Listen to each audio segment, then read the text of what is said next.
Good morning, students. Let us start today class. Today we will see about the method of solving pairs of linear equation into variables. Pairs of linear equation into variables को solve करने के methods. Then there are two methods of solving pair of linear equation of two variables. First is graph method and second is algebraic methods. First graph method and second algebraic methods. जैसे यहाँ पर देखिए method of solving equation equation means pair of linear equation into variables. First क्या है graph method है. Second हमारा क्या है सेकंड है अलजेब्रिक मेथड.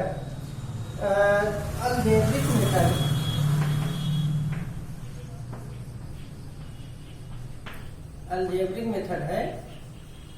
देखिए ग्राफ मेथड हमारा जो होता है ग्राफ मेथड, अभी एक एग्जांपल लेकर इसको देखते हैं ग्राफ मेथड को कैसे सॉल्व करते हैं. इसके पहले जो कोऑर्डिनेट पढ़ा गया था, कोऑर्डिनेट ज्योमेट्री जो है क्लास 9 में पढ़े थे, तो ठीक उसी तरह से है.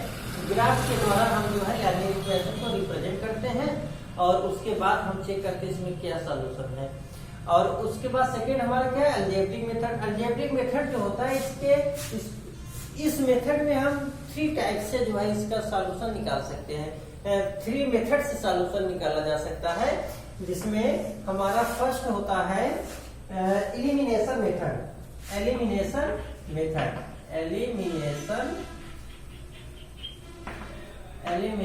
मेथड ये फर्स्ट मेथड है. और सेकंड हमारा जो है वह सब्स्टिट्यूशन मेथड होता है.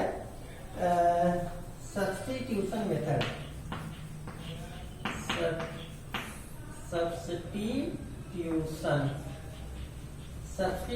मेथड इस तरह से देखिए. सब्स्टिट्यूशन मेथड बाय इक्वेटिंग, ये जो एलिमिनेशन मेथड है इसको हम कह सकते हैं substitution method by equating the coefficients of variables. और ये क्या है सब्स्टिट्यूशन मेथड. ये हमारा क्या सब्स्टिट्यूशन मेथड सेकंड सब्स्टिट्यूशन. तो एलिमिनेशन मेथड सब्स्टिट्यूशन मेथड ये 2 टाइप्स होगा. थर्ड टाइप्स हमारा जो होता है क्रॉस मल्टीप्लिकेशन मेथड होता है. क्रॉस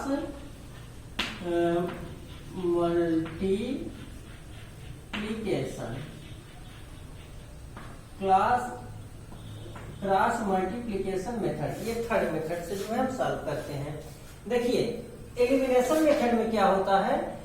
एलिमिनेशन मेथड में हमें जो भी लाइनियर पेयर हमें जो दिया रहता है उसके कोएफिशिएंट को इक्वल करके सॉल्व करते हैं.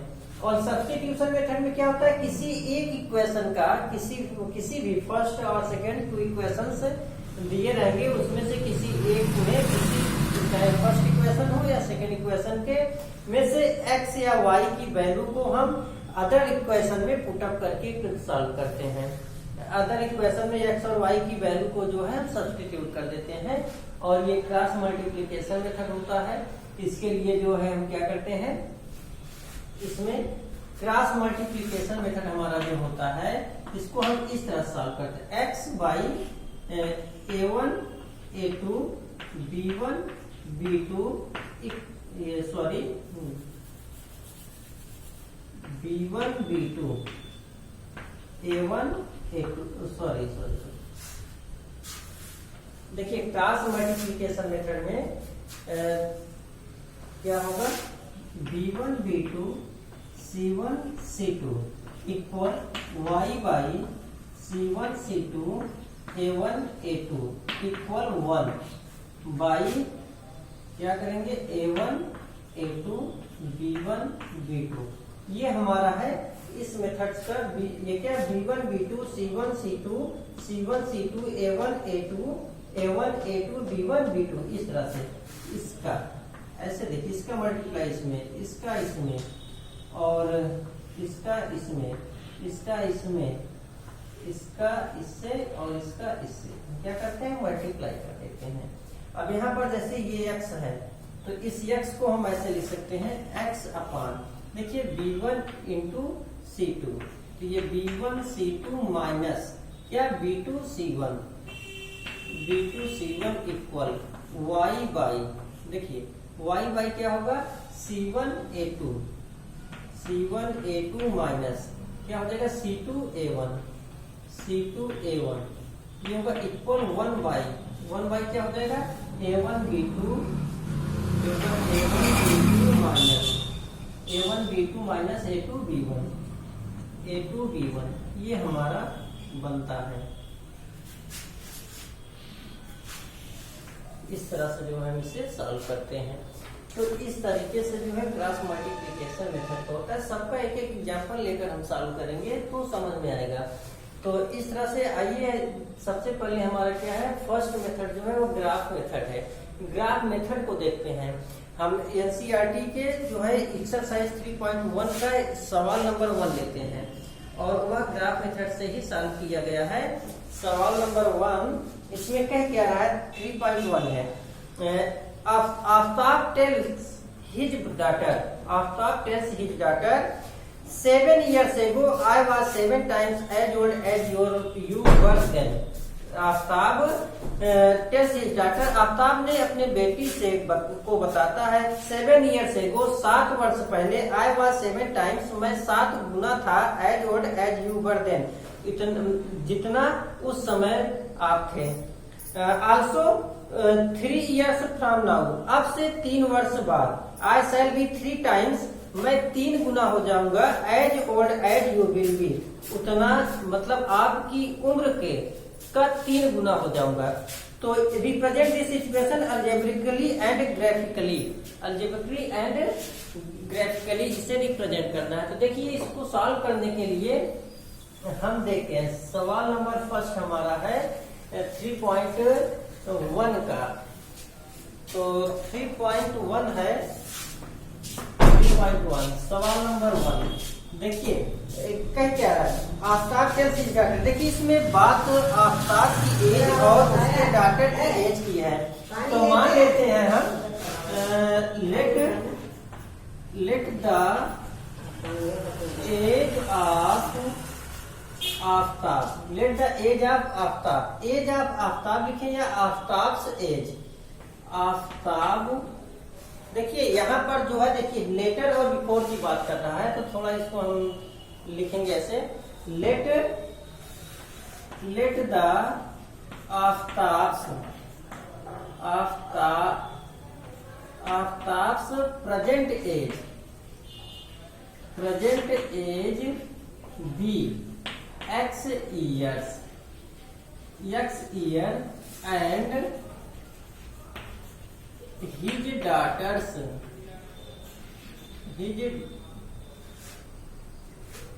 daughter's present age by years। मान लेते हैं आफ्ताब की वर्तमान आयु x वर्ष और उसके बेटी की वर्तमान आयु y वर्ष है। देखिए वर्तमान आयु की बात किया जा रहा है। अब हम देखिए, अब उसके बाद चूंकि इसमें कह रहा है कि 7 years ago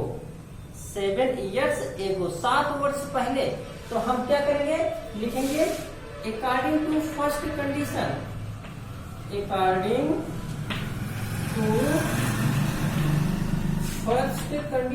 पहला कंडीशन जो बन रहा है उसके आधार पर पहला कंडीशन। देखिए क्योंकि इसमें हमें इक्वेशन दिया नहीं है, पहले हम इक्वेशन बनाएंगे उसके बाद इसे हम सॉल्व करेंगे। तो इक्वेशन पहले बनाते हैं according to first condition. First condition में क्या कह रहा है, 7 years ago, तो यहाँ पर लिखेंगे हम 7 years ago आफ्ताब्स का एज क्या हो जाएगा, 7 years ago है। तो देखिए जब एगो या बिफोर की बात करेगा तो जो प्रेजेंट एज होता है उसमें से हम माइनस कर देते हैं। तो प्रेजेंट एज हमारा आफ्ताब का क्या है, x है, और 7 years ago की बात कर रहा है, मतलब 7 वर्ष पहले की बात कर रहा है। तो इसकी 7 years ago इसकी एज जो है 7 years कम थी। तो हम यहाँ पर क्या करेंगे, x में से 7 माइनस कर देंगे, x माइनस 7 years हो जाएगा। अब उसके बाद हिज डॉटर से his DAUGHTER his daughters as, उसकी डॉटर की एज भी 7 ईयर्स कम होगी, ईयर्स हो गया। अब उसके बाद जो है कह क्या रहा है 7 ईयर्स एगो, देखिए ये आफ्ताब की एज है और ये किसकी एज है, ये उसकी डॉटर की एज है।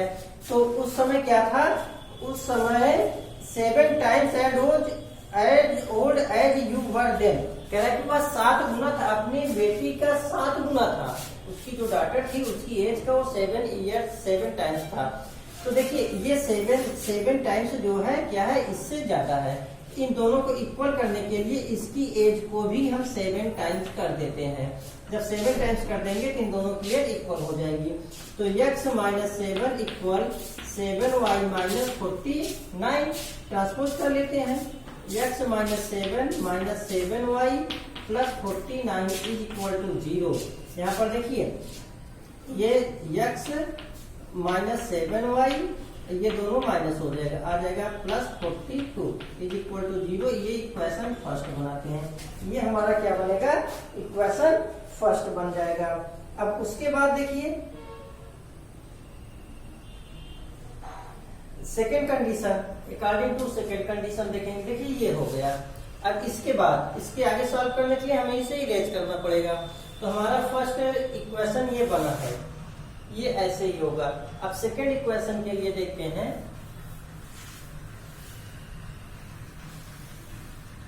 लिखेंगे हम क्या, अकॉर्डिंग टू सेकेंड कंडीशन,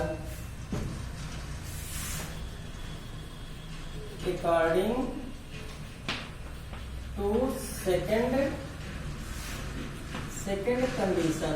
हमारा जो सेकेंड कंडीशन बनेगा वह क्या है, इसमें क्या है, क्या कह रहा है, आल्सो 3 ईयर्स फ्रॉम नाउ, आज से 3 वर्ष बाद। तो लिखेंगे आफ्टर 3 ईयर्स, आफ्टर 3 ईयर्स, 3 वर्ष बाद आफ्ताब्स एज, आफ्ताब्स की एज क्या होगी, 3 ईयर्स लेटर, मतलब 3 वर्ष बाद। इसका मतलब ये होगा 3 वर्ष बाद इसकी एज 3 ईयर्स बढ़ जाएगी, 3 ईयर्स ज्यादा हो जाएगी। तो इसमें 3 हम क्या करेंगे, ऐड कर देंगे, ये 3 ईयर्स हो जाएगा। His daughters as, his daughters as, अब उसके डॉटर्स की एज क्या होगी, वो भी 3 ईयर्स बढ़ जाएगी। तब क्या था, तब इसका क्या कंडीशन बना, इसका कंडीशन ये बना, कह रहा है कि I shall be 3 times as old as you will, 3 times ये हो जाएगा। कहने का मतलब ये हुआ x plus 3 equal y plus 3, ये क्या है 3 टाइम्स ग्रेटर है इससे। तो इसको इक्वल करने के लिए ये 3 टाइम्स ग्रेटर है, तो इसमें हम क्या करेंगे, इसको भी 3 टाइम्स कर देंगे, ये दोनों क्या हो जाएगा, इक्वल हो जाएगा। अब उसके बाद x plus 3 equal 3y plus 9, transpose कर देते हैं, x plus 3 minus 3y minus 9 equal 0। अब क्या होगा, x माइनस 3y ये माइनस 6 इक्वल 0। ये इक्वेशन हमारा सेकेंड बनेगा। 2 इक्वेशन बन गए, इक्वेशन फर्स्ट और इक्वेशन सेकेंड, ये 2 इक्वेशन बन गए। अब उसके बाद हमें इसे क्या करना है, सॉल्व करना है। सॉल्व करने के लिए क्या करना पड़ेगा, क्योंकि हमें क्या करना है, ये दोनों इक्वेशन को ग्राफिकली सॉल्व करना है। तो जो हमारा जो ग्राफिकल मेथड था उस मेथड से सॉल्व करना है। तो इसके लिए हम क्या करेंगे, x और y के वैल्यूज निकालेंगे। 2 आर मोर देन 2 कोऑर्डिनेट इसके हम निकालते हैं। इसके लिए क्या करेंगे, हमारे पास जो 2 इक्वेशंस दिया गया है उन इक्वेशंस के सहारे हम करेंगे। तो क्या किया जाएगा, ये फ्रॉम इक्वेशन फर्स्ट, यहाँ लिखा जाएगा फ्रॉम इक्वेशन फर्स्ट हमारा ये है, x minus 7y plus 42 is equal to, x minus 7y plus 42 is equal to 0 है। हम क्या करेंगे, 7y प्लस 42 को उधर ले जाते हैं, x इक्वल क्या हो जाएगा, 7y माइनस 42, ये दिया गया है। अब हम क्या करेंगे, एक एक को सॉल्व करेंगे। जब हम सॉल्व करेंगे तो वहां पर क्या होगा, देखिए for y equal 0, y equal क्या लेते हैं 0। जब हम y 0 लेंगे, अगर y 0 लेते हैं तो उस समय क्या होगा, ये 0 हो जाएगा तो ये -42 आ जाएगा। थोड़ा बड़ा है, छोटा लेते हैं जिससे ग्राफ पर हम आसानी से दिखा सकें। या हम एक काम करते हैं, 7 हम इसको ऐसे ही रह लेते हैं, 7y को उधर लेकर चले जाते हैं। 7y को जब उधर लेकर जाएंगे कि माइनस है तो ये इधर आएगा प्लस हो जाएगा। 7y इज इक्वल टू, इधर हमारा x प्लस 42 बचेगा ही। अब 7 को ट्रांसपोज कर देते हैं तो y equal x plus 42 upon 7, ये भी हो जाए। उस तरह से भी कर सकते थे, थोड़ा वहां बड़ा वैल्यू लेते y का और सॉल्व करते हो जाता। यहाँ पर हम थोड़ा ऐसा इसलिए किए कि छोटे वैल्यू से हमारे काम हो जाएंगे। जैसे x equal 0, for x equal 0 तो y इक्वल क्या होगा 0 plus 42 upon 7 is equal to 6। 7 ये 42 आएगा, 7 6 या 42 हो जाएगा। और उसके बाद जो है हम आगे लेते हैं x इक्वल 7 के लिए लेते हैं। x इक्वल 7 के लिए लेंगे तो y इक्वल हमारा क्या होगा 7 plus 42 upon 7 is equal to 49 upon 7 equal 7। तो for x 7 is equal to y is equal to 7 plus 42 upon 7. Then for x is equal to 7, y is equal to 7. To values लेते हैं तो यहाँ पर देखिए इसको हम ऐसे बना लेंगे, ये बना लिया x y। देखिए x की वैल्यू 0 तो y की वैल्यू 6, x की वैल्यू 7 तो y की वैल्यू 7, ये हो गया। तो ये हो गया हमारा। तो यहाँ पर देखिए a क्या हो जाएगा 0,6 और b हमारा क्या होगा 7,7। ये इक्वेशन फर्स्ट के वैल्यूज आ गए। हम इन वैल्यू को हम जो है कार्टेशियन प्लेन में रखकर सॉल्व करते हैं, दिखाते हैं वहां पर। अब उसके बाद जो है फ्रॉम इक्वेशन सेकेंड हमारा क्या है, इक्वेशन सेकेंड है x minus 3y minus 6 equal 0। एक काम करते हैं -3y को उधर ले जाते हैं, ये 3y इज इक्वल टू होगा x माइनस 6 तो y इक्वल क्या हो जाएगा x माइनस 6 अपॉन 3। अब देखिए x equal 0 for x equal 0, x equal 0 जब लेंगे तो y हमारा क्या होगा y इक्वल होगा 0 माइनस 6 अपॉन 3 इक्वल हो जाएगा -2। ये -6 रहेगा, 3 2 जा 6 -2 आ जाएगा। अब x इक्वल 3 ले लेते हैं, 3 ले लेंगे या x इक्वल 6 ले लेते हैं, चाहे जो ले लीजिए। मतलब हम यहाँ पर वो वैल्यू रखते हैं जिससे माइनस या प्लस करने के बाद जो डिवाइड किया जाए उससे एग्जैक्टली डिवाइडेबल हो। जैसे यहाँ पर हमने यहाँ पर जो है x प्लस 42/7 तो x के वही वैल्यू यहाँ पर लेके जाएंगे जो इन दोनों को ऐड किया जाए और 7 से डिवाइड कर दे तो एग्जैक्टली डिवाइडेबल होता है। ऐसा करने से क्या होता है, हमें ग्राफ पर दिखाने में थोड़ा आसानी होगी। अगर पॉइंट में आ जाएंगे तो थोड़ा दिक्कत होगा। तो थोड़ा आसान करने के लिए हम ऐसे वैल्यू रखते हैं जो क्या हो कि इसमें x के वो वैल्यू रखेंगे जो ऐड करने पर 7 से डिवाइड कर दे एग्जैक्टली डिवाइडेबल हो, और यहाँ पर x के वो वैल्यू रखेंगे जिसको माइनस करने के बाद क्या किया जाए 3 से डिवाइड किया जाए तो एग्जैक्टली डिवाइडेबल हो। वो प्लस में भी आ सकता है माइनस में भी आ सकता है, उसमें कोई दिक्कत नहीं। अब x इक्वल अगर हम 6 लेते हैं तो y इक्वल हमारा क्या होगा 6 माइनस 6 अपॉन 3 इक्वल 0 आ जाएगा। 6 में 6 माइनस कर देंगे 0 हो जाएगा, तो 3 से डिवाइड कर देंगे 0 आ जाएगा। तो हमारा जो दूसरा बनेगा वो क्या बनेगा, ये है x y। अब यहाँ पर देखिए x इक्वल 0 तो y माइनस 2, x इक्वल 6 तो y 0, ये बन गया हमारे। इसको p से दिखा देते हैं, p 0 माइनस 2 और q हमारा क्या होगा 6 0। ये हमें मिले a 0 6 b 7 7, p 0 माइनस 2 और q 6 0। देखिए ये a और b क्या है, कार्टेशियन प्लेन के पॉइंट्स बनेंगे, p और q भी बनेगा। अब इसे हम ग्राफ के द्वारा दिखाते हैं। तो ग्राफ के द्वारा दिखाने के लिए हम क्या किया जाएगा, एक ग्राफ बनाते हैं। पता ही होगा ग्राफ कैसे बनता है, x एक्सिस और y एक्सिस ये हमारे होते हैं। ये हम ऐसे बना देंगे। ये हमारा क्या होगा, एक्स एक्सिस, ये एक्स एक्सिस हो गया, एक्स डैश, ये वाई डैश, 1 2 3 4 5 6 7 8, 1 2 3 4 5 6 7 8, 1 2 3 4 5 6 7, 1 2 3 4 5 6 7 8। यहाँ पर 1 2 3 4 5 6 7 8, 1 2 3 4 5 6 7 8। यहाँ -1 -2 -3 -4 -5 -6 -7, -1 -2 -3 -4 -5 -6 -7 -8, इस तरह से जुड़ा। अब हमारा जो है फर्स्ट पॉइंट क्या है, 0,6, 0,6 मतलब एक्स एक्सिस 0 है, तो एक्स एक्सिस 0 है, तो यहाँ पर होगा 6 कहाँ है, यहाँ पर, ये हमारा यहाँ पर आएगा इस तरह से। तो ये हमारा क्या हो जाएगा, 0,6 ए बनेगा। और दूसरा क्या है, 7,7, तो ये 7 है और 7 कहाँ है, यहाँ पर है, ये 7 है, तो यहाँ पर कुछ बनेगा इस तरह से। और उसके बाद हम इसको क्या करेंगे, ऐसे लाइन से दिखा देंगे। ये हमारा क्या बनेगा, ए 0,6 और ये क्या है, बी 7,7। और उसके बाद अगला क्या है, पी है 0,-2, 0,-2 हमारा ये होगा, तो ये 0,-2 हो जाएगा। और क्या है 6,0, 6,0 यहाँ पर बनेगा। फिर हम इसको क्या करेंगे, ऐसे ही ले जाएंगे, ये ऐसे आगे बढ़ेगा और ये भी ऐसे आगे बढ़कर कहीं ना कहीं पर एक दूसरे को इंटरसेक्ट करेगा इस तरह से।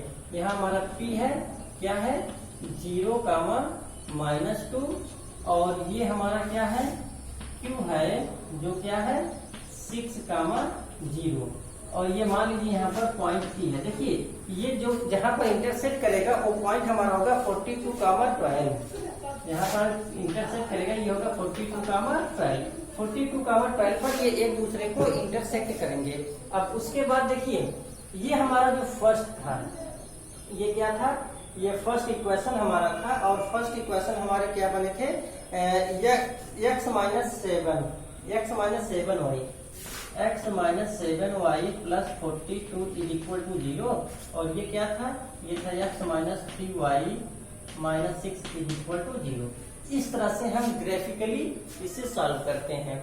अगर हमें x और y की बात किया जाए कि इसका सॉल्यूशन क्या होगा, तो यहाँ पर देखिए किस पॉइंट पर इंटरसेक्ट कर रहे हैं, पॉइंट P पर इंटरसेक्ट कर रहे हैं। और जिस पॉइंट पर ये इंटरसेक्ट कर रहे हैं वह पॉइंट क्या हमारा 42,12 है। तो इसका जो सॉल्यूशन हमारा आएगा वह क्या आएगा, x = 42 और y = 12 आएगा। तो ये x = 42 और y हमें यहाँ पर x और y की वैल्यू नहीं पूछता है। अगर ये कहता कि x और y की वैल्यू बताइए, तो वहां पर हम बताते x = 42 और y = 12। 42 ईयर्स, इसका क्या होगा 12 ईयर्स, ये 42 और 12 बता। लेकिन हमको कह रहा है ग्राफिकली रिप्रेजेंट कीजिए, तो हमने ग्राफिकली ये रिप्रेजेंट कर दिया। इस तरह से हम ग्राफिकली जो है सॉल्व कर सकते हैं। आगे जो है नेक्स्ट वीडियो में।